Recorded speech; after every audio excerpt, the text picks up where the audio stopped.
크리스마스 시즌이 되면 우리 아이들이 꼭 다시 보는 영화가 있습니다. 그린치라고 하는 영화인데요. 크리스마스를 혐오하는 그린치가 후빌 마을의 크리스마스를 망치기 위해서 이브날 저녁에 크리스마스 선물을 다 훔쳐가기로 계획을 하고 기발한 방법으로 후빌 마을의 모든 크리스마스 선물을 훔쳐버립니다. 그러면 크리스마스의 기쁨이 사라지고 후빌 마을 사람들은 우울한 크리스마스를 보낼 것이라고 생각을 했습니다. 그렇게 선물을 다 훔쳐가 버렸는데 그린치가 기대하는 대로 우울한 크리스마스가 아니라 그럼에도 불구하고 후빌 마을 사람들은 크리스마스 날 손에 손을 잡고 함께 노래하고 찬양하고 행복해하는 모습을 보면서 그린치가 한 가지를 크게 깨닫습니다. 크리스마스라고 하는 것은 선물이 아니라 다른 깊은 의미가 있는 것이구나. 크리스마스의 의미가 무엇인가를 다시 한번 생각하게 하는 그런 영화입니다. 크리스마스가 무엇입니까? 여러분들에게는 성탄절이 어떤 의미가 있습니까? 어떤 분들은 크리스마스는 예수님 생일이니까 생일 축하하는 날이라고 생각하는 분이 있는지도 모르겠습니다. 그러나 크리스마스는 예수님의 태어나신 생일을 기념하는 생일 파티가 아닙니다. 하나님이 우리를 구원하시기 위해서 이 땅에 육신을 입고 오신 은혜를 감사하고 그 은혜에 찬양하고 그 베풀어 주신 은혜를 기뻐하는 날이 바로 크리스마스이고 이것이 우리에게 복된 소식이 되는 것입니다. 그래서 오늘 본문 9절 말씀 한번 같이 보십시다. 시작. 시온에 따라 크게 기뻐할지어다. 예루살렘에 따라 즐거이 부를지어다. 보라, 내 왕이 내게 임하시나니. 아멘. 크게 기뻐하고 즐거이 부르라. 왜 크게 기뻐하고 즐거워해야 한다고 얘기합니까? 우리를 구원하러 오실 왕이 이 땅에 오시기 때문에 그렇습니다.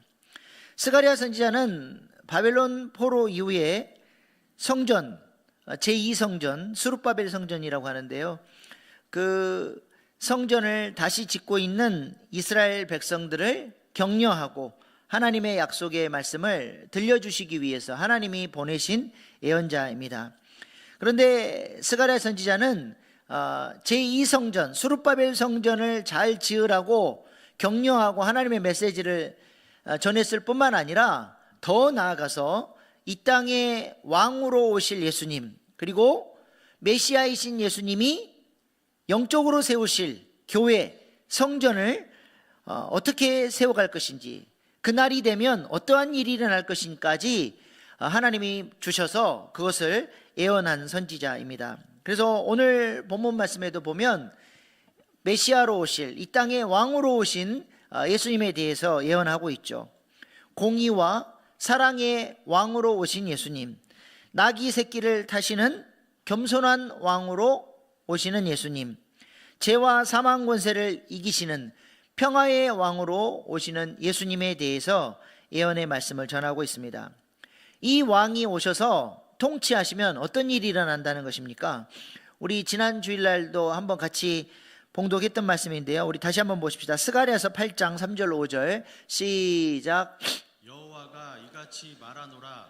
내가 시온에 돌아와 예루살렘 가운데에 거하리니 예루살렘은 진리의 성읍이라 일컫겠고 만군의 여호와의 산은 성산이라 일컫게 되리라. 만군의 여호와가 이같이 말하노라. 예루살렘의 길거리에 늙은 남자들과 늙은 여자들이 다시 앉을 것이라. 다 나아가 많음으로 저마다 손에 지팡이를 잡을 것이요 그 성읍거리에 소년과 소녀들이 가득하여 거기에서 뛰놀리라. 아멘. 아멘. 하나님의 영광이 다시 돌아오면 이스라엘 백성들이 거룩한 백성이 되고 그 영광의 하나님이 통치하시니까 그 성읍은 진리의 성읍, 하나님이 통치하시고 보호하시고 평안케 하는 성읍이 돼서 늙은 노인들이 지팡이를 짚고 어린아이들이 제잘거리며 뛰어노는 그런 하나님 나라가 회복될 것이라고 말씀하고 있죠. 근데 그 영광이 누구시라는 거예요? 바로 예수님이 하나님의 영광의 본체로서 아버지의 영광을 가지고 이 땅에 오셔서 우리 예수님이 왕으로 백성을 다스리시면 잃어버렸던 거룩을 회복하고 하나님 나라가 회복되어지는 역사가 일어나게 된다는 것입니다. 그러므로 뭐 하라고요? 기뻐하고 즐거워하고 하나님을 찬양하라고 말씀합니다. 이것이 바로 복된 소식이라는 것이죠. 그렇다면 이 땅에 하나님의 영광을 가지고 오셔서 우리를 통치하실 그 예수님은 어떤 왕이시라고 소개하고 있습니까? 스가랴 선지자는 첫 번째로 공의와 사랑의 왕이라고 말씀하죠. 오늘 본문 9절 다시 한번 읽습니다. 시작. 시온에 따라 크게 기뻐할지어다. 예루살렘에 따라 즐거이 부를지어다. 보라, 내 왕이 내게 임하시나니 그는 공의로우시며 구원을 베푸시며 겸손하여서 나귀를 타시나니 나귀의 작은 것 곧 나귀 새끼니라. 아멘. 왕이 오시는데 먼저 어떤 분이라고 말씀하세요? 그냥 공의로운 왕이 아니라 구원을 베푸시는 분이다라고 말씀을 하죠. 공의대로만 하면 어떻게 돼요? 우리는 구원받을 사람이 한 명도 없습니다. 다 공의대로 심판받아 죽어야 하는 것이죠. 그런데 우리 하나님은 공의의 하나님인 동시에 사랑의 하나님이셔서 우리를 공의대로 심판하실 수가 없습니다. 만약 공의대로 심판해버리면 사랑이 무너지고, 사랑한다고 그냥 용서하면 공의가 무너지게 되는 것이죠. 그래서 하나님이 선택하신 방법이 무엇입니까? 예수님을 공의의 왕으로, 사랑의 왕으로 이 땅에 보내셔서 우리를 대신하여 심판받게 하심으로써 하나님의 공의를 충족시키셨고, 예수님이 대신 심판받으셨으므로 우리를 용서해 주시죠. 그래서 우리를 용서하시고 구원받게 하심으로써 하나님의 사랑도 충족하신 것입니다. 이렇게 우리 주님은 공의와 사랑의 왕으로 우리를 구원하시기 위해서 이 땅에 오셨다는 것입니다. 이것을 우리는 뭐라고 불러요? 전적인 하나님의 은혜라고 하죠. 여러분이 구원받을 때 여러분의 구원을 위해서 여러분이 한 일이 무엇입니까? 구원받기 위해서 여러분이 뭘 했어요? 어떤 분들은 내가 믿었기 때문에 구원받은 거 아닙니까? 내가 믿은 것이 공로가 될 수 있지 않습니까? 생각하는 분이 있을지 모르겠는데요. 내가 믿는 것은 공로가 될 수 없습니다. 왜 그러냐? 제가 예를 들어서 우리 집안에 대대로 내려오는 갑오, 황금 덩어리가 있어요. 근데 내가 이것을 오늘 큰 맘 먹고 이 중에서 한 사람에게 이 금덩어리를 선물로 줬어요. 선물 받은 사람은 얼마나 감사하겠어요? 주변 사람들이 부러워서 이야기를 할 때 이렇게 말하는 사람 봤습니까? 손을 내민 공로로 황금 덩어리를 받아서 좋겠다. 그렇게 말하는 사람이 있을까요? 목사님이 이 많은 사람 중에서 하필이면 당신을 선택해서 이 값비싸고 좋은 것을 받았으니 얼마나 감사하냐, 부럽다, 좋겠다, 그렇게 얘기를 하지, 이 황금 덩어리를 받으세요 할 때 손을 내밀었다고 이것이 공로가 돼서 당신은 손을 내민 공로로 그 황금 덩어리를 받았다라고 말할 수 있습니까? 그러니까 우리가 하나님이 베풀어 주신 그 놀라운 구원의 은혜를 믿음으로 받았다라고 했을 때 우리의 믿음은 공로가 될 수 없는 거예요. 그래서 구원을 전적인 하나님의 은혜라고 하는 것입니다.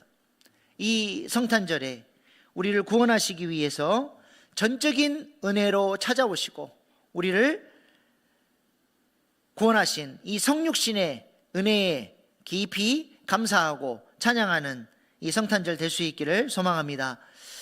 그런데 두 번째로 예수님은 겸손의 왕으로 오셨는데요.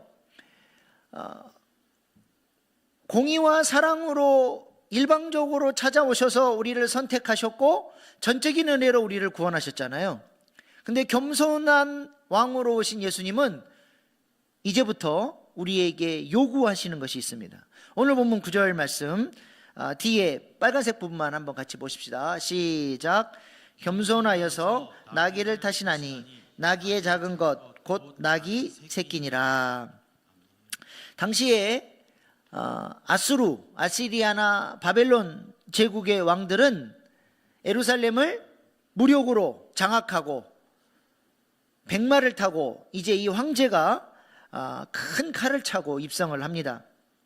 그들은 자신의 높은 권세를 드러내고 자랑하고 자신을 인정하지 않고 자신의 권세 앞에 무릎 꿇지 않는 사람들은 칼로 가차없이 죽이고 말발굽으로 짓밟아 버립니다.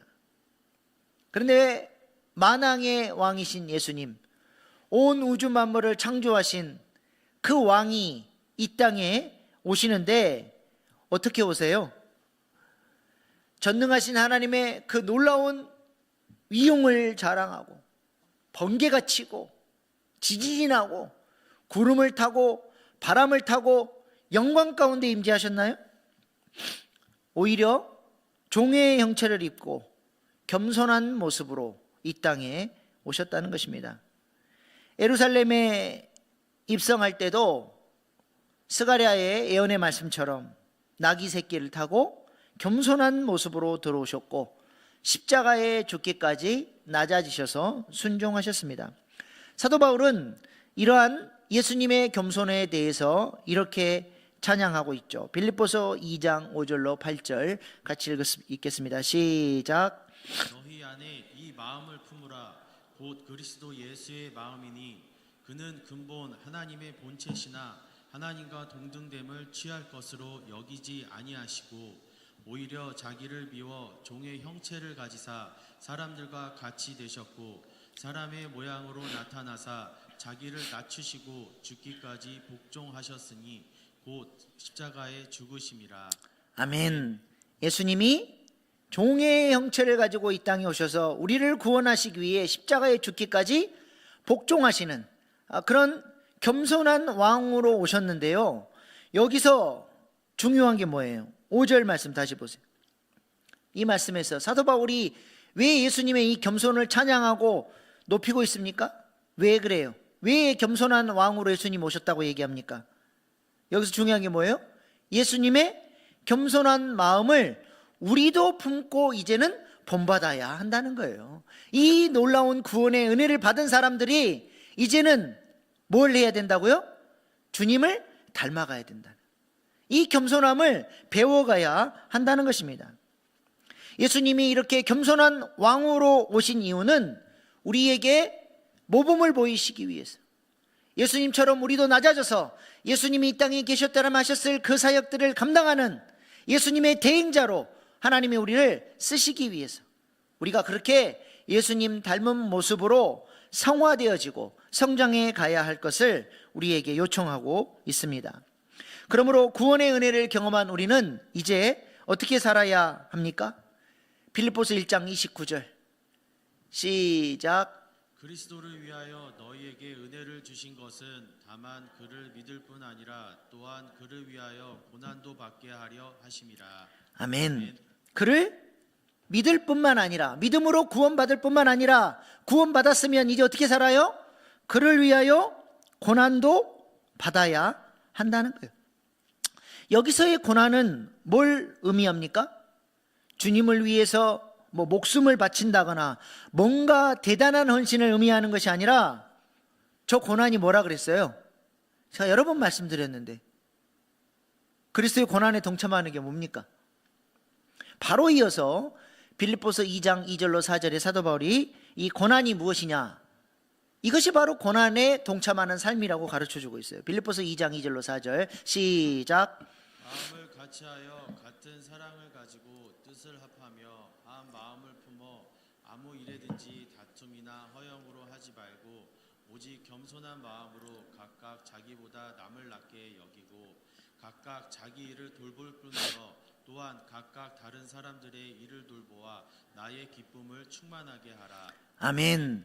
그리스도의 고난에 동참하는 삶이 뭔가 대단한 삶이 아니라 지금 뭘 이야기하고 있어요? 2절로 4절이 그냥 폭탁폭탁 살아가는 우리의 교회 생활을 이야기하고 있어요. 교회 생활이 뭐냐? 그리스도의 고난에 동참하는 거래요. 서로 같은 마음을 품고 사랑으로 하나 되기 위해서 애를 쓰는 것, 그것이 그리스도의 고난에 동참하는 거래요. 겸손한 마음으로 나보다 남을 낮게 여겨주는 것, 그게 그리스도의 고난에 동참하는 거래요. 서로의 일을 돌아보고 서로 도와주고 서로를 위해서 기도해 주는 것, 이것이 바로 그리스도를 닮은 겸손한 삶의 모습이요, 그리스도의 고난에 동참하는 것입니다. 교회 생활이 쉽습니까? 어렵습니까? 결코 쉽지 않아요. 그래서 고난이에요. 이런 삶을 살기 위해서는 내가 옳다고 생각하는 신념, 내가 지금까지 살아왔던 신념, 그것을 내려놓는 겸손함이 있어야 돼요. 예수님의 제자 공동체를 보세요. 열심당원들 칼을 차고 로마에 항거하기 위해서 이 나라의 민족을 내가 칼로 이기겠다, 그 신념을 가지고 당금을 숨기고 다니다가 친로마, 이 친일파 같은 사람들 그냥 만나면 암살해 버리려고 그런 신념을 가지고 살았던 사람들이 주님께서 너의 그 모든 이데올로기, 이념들 다 내려놓고 그리스도 안에서 서로 사랑하라. 제자 공동체 안에 단칼에 암살해 죽여야 될 세리 마태 같은, 우리나라로 말하면 친일파, 나와 완전히 이념이 달라요. 생각하는 게 달라요. 사고방식이 달라요. 나는 나라와 민족을 위해서 목숨 걸고 살아왔어요. 근데 저 인간은 민족의 고열을 빨아먹고 이리저리 얍삽빠르게 살아온 그 인간을 같은 제자 공동체 안에서 어떻게 하라고요? 사랑하래요. 그 나의 이념을 내려놓고, 나의 신념을 내려놓고 그 사람을 사랑하는 것, 그리스도의 고난에 동참하는 거예요. 틀린 것이 아니라 다른 것이라고 인정할 수 있는 생각의 유연성이 필요하다는 겁니다. 때로 품기 어려운 지체들을 끌어안기 위해서 끙끙 앓는 인내의 시간도 필요하고, 지체들의 단점이 아니라 그의 긍정적인 면, 좋은 면을 보려고 애를 쓰는 거예요. 그게 그냥 우리는 너무 자연스럽게 보여. 그리고 자연스럽게 험담해버려요. 그게 아니라 그 사람의 좋은 점을 보려고 애를 써보는 거예요. 그게 뭐예요? 그리스도의 고난에 동참되어지고 내가 성화되어지는 거라니까요. 우리는 성화, 그리스도의 고난을 너무 관념적으로, 너무 일어나지도 않을 무슨 그리스도를 위해서 목숨을 바치는 그런 생각만 하니까 그리스도의 고난에 전혀 동참하지 않고 살아가는, 아니요. 우리의 현실의 삶에서, 우리의 교회 생활에서, 우리 가정 생활에서 우리는 그리스도의 고난에 동참하며 살 수 있는 거예요. 나는 죽고 예수로 사는 삶을 훈련하는 것, 그것이 그리스도의 겸손함을 배워가는 거예요. 사후생러, 난 항상 나는 죽고 네가 사는 방향을 선택하는 거예요.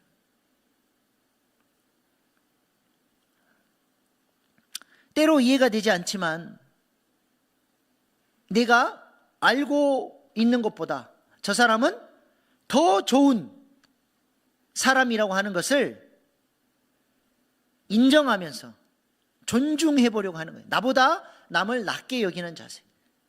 겉으로 보여지는 것은 나는 저 사람의 단편밖에 모르고 저 사람은 온 우주적인 존재이니 내가 몇 가지 일로 꼬리표 달고 판단해서 너는 이런 인간이야 라고 도장 찍으면 안 된다는 거예요. 이것을 조금 유식한 말로 뭐라 그래요?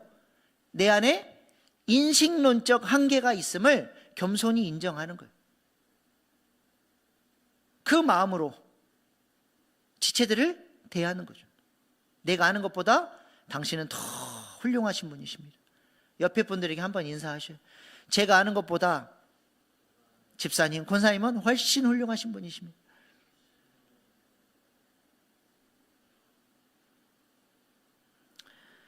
또한 어떤 사람이 그리스도의 고난에 동참하는 거예요? 누구도 하기 싫어하고 힘들어한 그 일을 그리스도를 위하여, 몸된 교회를 위하여 자청하고 헌신하는 거예요. 교회 안에서 누군가는 해야 될 그 일을 위해서 헌신하는 것, 이것이 바로 그리스도의 고난에 동참하는 것입니다. 이런 사람들이 교회의 일꾼이고 왕 같은 제사장인 것이죠. 제사장이 해야 되는 아주 중요한 일 중에 하나가 금등대의 불이 꺼지지 않도록 매일 불을 감금하고 불을 끄게 하는 불똥을 제거하는 일을 제사장이 매일 해야 돼. 매일. 교회가 빛을 발하는 사명을 감당할 수 있도록, 교회가 주님의 손과 발로 그 귀한 사명 감당할 수 있도록, 교회 안에 그 불이 꺼지지 않도록 교회를 위해서 기도하고, 혹여라도 불똥이 생길 것 같으면 내가 그 불똥을 제거하기 위해서 희생하고 헌신하고 품어주고 기도하고, 그렇게 그 불똥을 처리하려고 애를 쓰는 사람, 그 사람이 제사장이라니까요. 그 사람이 바로 예수님의 겸손함을 닮아가는 거룩한 사람이라고 하는 것입니다. 그래서 하나님께서 금등대만 정금으로 만든 게 아니라 사소해 보이는 그 불똥 집게, 불똥 그릇도 뭘로 만들라 그러셨어요? 그것도 정금으로 만들래요. 그것이 너무 소중한 사역이라는 거예요. 누군들 밝은 빛을 비추는 등잔대이고 싶지 뜨거운 불을 짚는 집게나 불똥을 담는 그릇이 되고 싶겠습니까? 별로 폼도 나지 않고 힘들고 어려운 일이라 다들 하기 싫어하는 일입니다. 이름도 없이 빛도 없이 섬겨도 누구 하나 인정해 주지 않는 자리죠. 사람들 눈에 잘 드러나지도 않습니다. 누구 하나 잘했다 칭찬해 주지 않아요. 그러나 이러한 헌신이 교회를 교회되게 하기 때문에 하나님은 이런 사람들을 소중하게 여기고, 네가 정금 같은 존재다, 하나님이 이런 사람들을 사랑해 주시고 칭찬해 주시고 하늘의 귀한 상급으로 갚아주시리라 믿습니다. 그러나 이런 신자들, 이렇게 이름도 없이 빛도 없이 교회를 위해서 헌신하고 나보다 남을 낮게 여기고 기꺼이 그리스도의 고난에 동참하려고 하는 신자들이 점점 사라져가는 시대를 우리가 사는 것 같습니다. 오늘날 많은 그리스도인들이 교회 생활이 조금만 골치 아프면 하나님께서 맡기신 사명 너무 쉽게 내던져버립니다. 그리고 교회 안에 안 들어오려고 하죠. 피곤하고 힘들다, 나 건들지 마라. 조금만 문제가 생기면 교회가 여기밖에 없냐? 다른 교회로 갈까? 편한 데로 가서 아무도 모르게 어느 누구도 괴롭히지 않는, 헌신해라 봉사해라 그런 소리 안 듣는 그런 교회로 가버립니다. 그리고 그 대형 교회의 임명성 안에 숨어서 종교 생활하는 거예요. 그래도 나는 예배드렸다. 그러니까 어때요? 신앙의 성장이 없고 성화가 없는 거예요. 결국 이런 모습이 무엇입니까? 입으로는 하나님을 사랑한다고 예배도 드리고 찬양도 하고 종교 생활을 하는데 삶으로는 그리스도의 몸인 교회를 어렵게 하고 힘들게 하면서 오히려 주님을 공격하는 삶인데도 그것을 못 깨닫고 살아가고 있는 거예요. 자기는 신앙생활 잘하고 있다라고 착각하는 것이죠. 그러므로 하나님을 향한 진정한 사랑이 무엇을 통해서 증명이 됩니까? 교회 생활을 통해서 증명이 되는 것입니다. 우리도 이렇게 그리스도의 남은 고난에 기꺼이 동참하여서 주님의 겸손함을 배워가고 주님을 닮아가는 거룩한 성화의 훈련을 이뤄나가는 믿음의 사람들 다 되실 수 있기를 축복합니다. 그러므로 구원은 나의 공로가 전혀 없는 전적인 하나님의 영역이라면, 성화는 은혜를 받은 우리가 이제 의지적으로 주님이 원하시는 삶으로 나아가는, 나의 선한 의지가 들어가야 하는 나의 영역이에요. 구원은 하나님께서 전적으로 베풀어 주셔서 하나님께서 행하신 일이지만, 성화는 내가 해야 돼요. 선한 의지를 가지고 내게 주신 그 은혜의 힘을 따라서 그렇게 주님이 원하시는 삶으로 나아가려고 해야 됩니다. 나는 가만히 있는데 하나님이 알아서 해주세요. 그러면 우리는 항상 그 자리에 머물러 있는, 내가 문을 열어드려요. 주님이 일하실 수 있도록 그렇게 선한 의지를 가지고 주님 앞에 나아갈 때에 우리는 우리 안에 있는 이 거짓자들이 깎아지고 훈련되어져서 그리스도의 고난에 동참하는 아름다운 믿음의 사람들로 세워지게 되리라 믿습니다. 그 다음 마지막으로 우리 주님은 평화의 왕으로 오셨습니다. 이 영역은 이제 하나님과 우리가 함께하는 영역이에요. 공의와 사랑의 왕으로 오신 예수님은 하나님의 영역, 겸손한 왕으로 오신 예수님을 따라서 닮아가는 것은 우리 마음의 영역, 그 다음에 평화의 왕으로 오신 예수님과 함께 죄와 사망 권세를 이기고 하나님 나라를 확장해 가는 것은 하나님과 우리가 공동으로 함께 이루어가야 할 영역이라고 하는 것이죠. 오늘 본문 10절 말씀입니다. 함께 읽겠습니다. 시작. 내가 에브라임의 병거와 예루살렘의 말을 끊겠고 전쟁하는 활도 끊으리니 그가 이방 사람에게 화평을 전할 것이요 그의 통치는 바다에서 바다까지 이르고 유브라데 강에서 땅끝까지 이르리라. 아멘. 전쟁이 그치고 이방 민족들에게 평화가 선포되고 하나님의 통치가 이 바다에서 저 바다까지, 유프라데스 강에서 땅끝까지 이르게 될 것이다 말씀합니다. 모든 죄와 사망 권세가 깨트려지고 하나님의 온전한 통치가 이루어질 거라는 것이죠. 이것을 누가 하시는 거예요? 이 놀라운 하나님 나라의 회복, 승리를 누가 하신다는 겁니까? 평화의 왕으로 오신 우리 주님이 이 일을 이루시겠다는 거예요. 그런데 주님이 혼자 알아서 이 일을 이루시는 것이 아니라 우리를 통해서 그리스도의 겸손함을 배워가고 그리스도를 닮아가는 이 성화의 구원을 이루어가는 우리를 통해서 하나님께서 이 구속사를 이루어 가시겠다라고 하는 것입니다.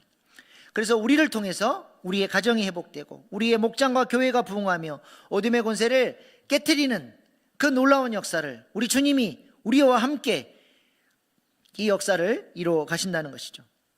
이것이 바로 우리를 향한 가장 중요한 부르심입니다. 마태복음 28장 19절로 20절 말씀 시작.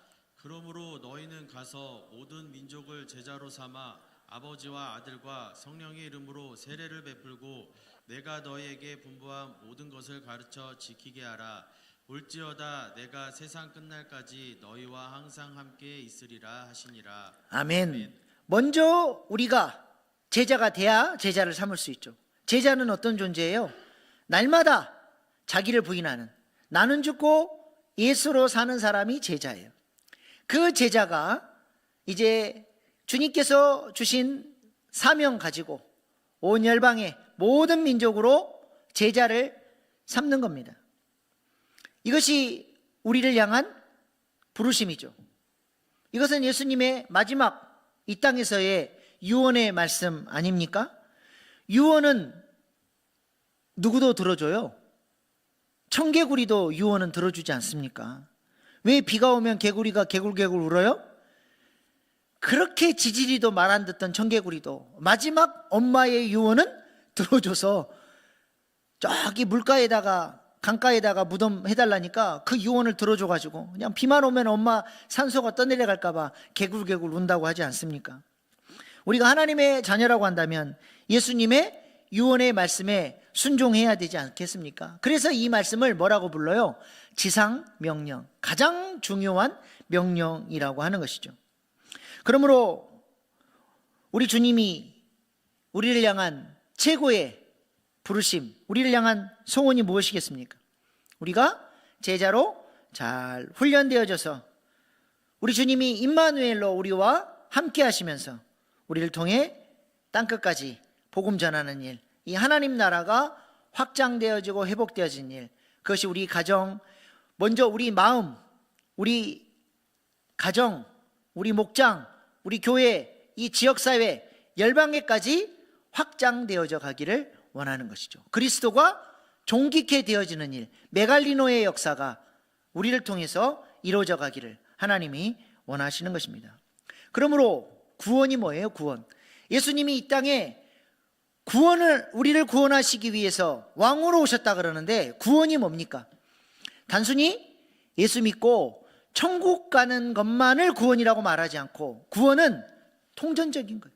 그 은혜를 받은 우리가 이제는 그리스도의 겸손을 배워가는, 이 땅에 겸손한 왕으로 오신 예수님을 만나서 우리가 예수님의 제자로 잘 성숙해져 가야 되고, 더 나아가서 평화의 왕으로 오신 예수님을 만나서 이제는 그리스도와 함께 메갈리노의 역사, 그리스도를 존귀케 하는 역사, 하나님 나라를 확장하는 역사에 우리가 쓰임받아야 할 줄로 믿습니다.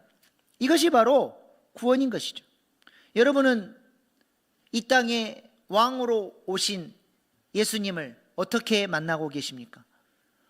어떤 왕을 경험하고 계십니까? 공의와 사랑으로 우리를 구원해 주신 그 은혜를 넘어서 겸손한 왕, 평화의 왕도 경험하고, 주님께서 우리를 통해서 하시고자 하시는 그 놀라운 일들을 이뤄나가는 저와 여러분 될 수 있기를 소망합니다. 기도하시겠습니다.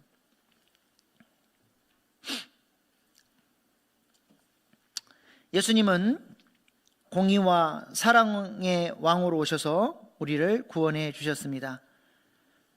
그리고 겸손한 왕으로 오셔서 우리에게 모범을 보이시고 우리로 하여금 주님 닮아가는 성화를 이루어가기를 원하십니다.